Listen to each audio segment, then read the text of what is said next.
lamp is so versatile. It really can go anyway. I really don't know how I've done without it. Down here you can see on off and the different colours. This is fantastic for your eyes whenever you're working late or if you've got a bit of a headache. So there's all this. Not only that, then we have 2 plug sockets. You can see nail dust everywhere, and also a USB socket. I give this a massive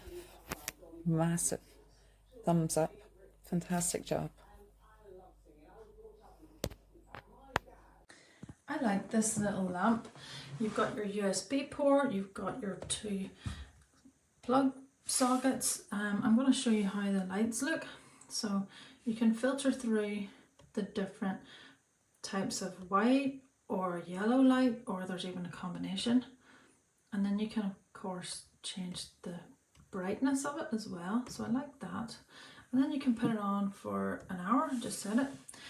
It feels a little bit light, and I might tend to buy a more expensive one in the future, but it's good. It's a good product. I think it's nice. It looks good. I like the performance. Yeah, I recommend it. Yes. They must be naked. Grace, yeah, I've got amazing naked.